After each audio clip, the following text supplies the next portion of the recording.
दोस्तों, मैं विश्वजीत सिंह। दोस्तों, आज बात करते हैं परीक्षित की कथा की। दोस्तों, परीक्षित के जन्म की कथा महाभारत के युद्ध के समय की है, जब द्रौपदी को इस बात की जानकारी मिली कि अश्वत्थामा के उसके 5 बेटों की हत्या कर दी है, तो उसने अनशन करने की ठान ली। द्रौपदी ने प्रण लिया कि वह अपना अनशन तभी तोड़ेगी जब तक कि अश्वत्थामा के सिर पर लगी मणि उसे नहीं मिल जाती। तब जब अर्जुन को इनकी जानकारी मिली तो वे अश्वत्थामा से युद्ध करने निकल गए। दोनों के बीच भयंकर युद्ध शुरू हो गया। अर्जुन को मौत के घाट उतारने के लिए अश्वत्थामा ने अपना ब्रह्मास्त्र निकाला। वह देख अर्जुन ने भी अपना बचाव करने के लिए ब्रह्मास्त्र का प्रयोग किया। तभी वहां नारद और ऋषि व्यास पहुंचे और उन्होंने ब्रह्मास्त्र का इस्तेमाल करने से मना किया। इसके बाद अर्जुन ने अपना ब्रह्मास्त्र वापस कर लिया, लेकिन अश्वत्थामा ने ऐसा नहीं किया। दरअसल अश्वत्थामा 5 पांडवों के कुल को नष्ट करना चाहता था, इसलिए उसने अपने ब्रह्मास्त्र की दिशा बदलकर अभिमन्यु की पत्नी, जो कि गर्भवती थी, उसकी ओर कर दिया।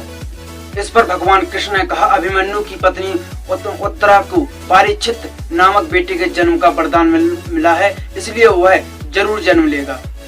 अगर वह मरा हुआ भी पैदा हुआ तो मैं खुद उसे जीवन दान दूंगा और वह बड़ा होकर एक महान सम्राट बनेगा, जबकि तुम 3000 वर्ष तक आपको ढोते रहोगे।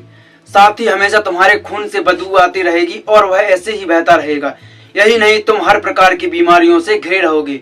इसके बाद अर्जुन ने अश्वत्थामा को रस्सी में बांधा और द्रौपदी के पास ले आया। अश्वत्थामा की हालत देखकर द्रौपदी को दया आ गई और उन्होंने अर्जुन से उसे छोड़ने की अपील की, मगर भगवान कृष्ण ने ऐसा नहीं होने दिया और उन्होंने अर्जुन को आदेश दिया कि उसके सिर से मणि निकाल लें और द्रौपदी को दे दें। इधर ब्रह्मास्त्र के गर्भ में जाते ही उत्तरा को तेज दर्द होने लगा। वह देख भगवान कृष्ण ने अपना छोटा रूप धारण किया और उत्तरा के गर्भ में दाखिल हो गए।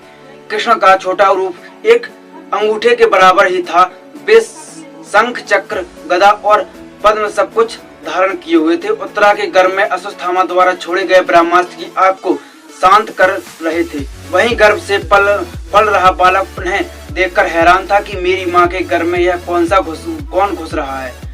कुछ समय बाद उत्तरा ने अपने बच्चे को जन्म दिया, पैदा हुआ। यह देख वह रोने लगी। उसने भगवान कृष्ण से कहा, हे भगवान नारायण, आपने तो कहा था कि मेरा बेटा एक ब्रह्मास्त्र का असर नहीं होगा और वह जीवित ही पैदा होगा। वह सालों तक अमर होकर राज करेगा, लेकिन यह तो मरा पड़ा है। इसे जीवित करने की कृपा करो प्रभु। उत्तरा की बात सुनकर भगवान कृष्ण तुरंत प्रस्तुत गृह में प्रवेश किया और कहा, हे पुत्र, तुम दुखी ना हो, तुम्हारा बेटा जरूर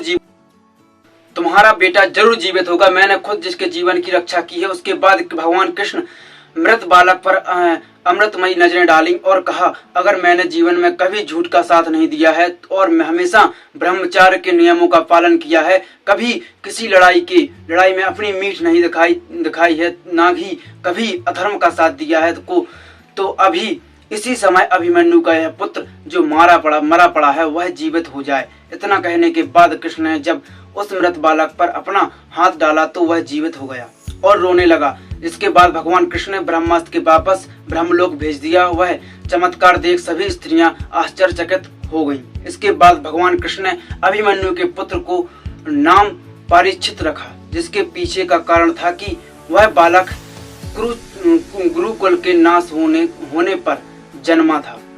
वही जब युधिष्ठिर वापस आए और उन्होंने बालक के जन्म के बारे में पता चला तो वे भी खुशी से झूम उठे। इस खुशी में उन्होंने हाथी, घोड़े, अन्न, गाय आदि दान दिए। इसके बाद उन्होंने ज्योतिष को बुलाया और बच्चे के भविष्य की जानकारी दी। इस पर ज्योतिषी ने कहा, यह बालक प्रभु श्री कृष्णचंद्र का भक्त कहलाएगा। यह एक धर्मी, यशस्वी, पराक्रमी व दानी होगा। ज्योतिष ने आगे बताया कि जीवन में एक ऋषि का श्राप पाकर गंगा के तट पर यह श्री सुखदेव से आत्मज्ञान की प्राप्ति करेगा। ज्योतिष की बात सुनकर युधिष्ठिर खुश हुए और उन्होंने दक्षिणा देकर वहां से विदा कर दिया। कहानी से सीख मिली दोस्तों, इस कहानी से सीख मिलती है। इस कहानी से हमें यह सीख मिलती है कि कभी भी किसी कार्य को छल कपट के साथ नहीं करना चाहिए, इससे हमारा बुरा ही होता है। दोस्तों, ये कहानी थी परीक्षित के जन्म की, जो महाभारत के युद्ध के समय हुई थी। दोस्तों, उस समय अश्वत्थामा ने छल कपट से अपना एक ब्रह्मास्त्र का प्रयोग किया था, जिसकी वजह से जो अभिमन्यु की पत्नी है उनके गर्भ में बच्चा पल रहा था। तो दोस्तों उसके जो अश्वत्थामा का ब्रह्मास्त्र है वो उनके पेट में जा लगा था, तो कृष्ण भगवान ने उसको जीवित किया था। इसलिए दोस्तों आपको इस कहानी की मेन सीख है कि किसी कार्य को छल कपट के साथ नहीं करना चाहिए। दोस्तों अगर हमारी ये वीडियो आपको अच्छी लगी हो तो कृपया हमारे YouTube चैनल विश्वजीत थिंकिंग को लाइक शेयर सब्सक्राइब जरूर करें। धन्यवाद।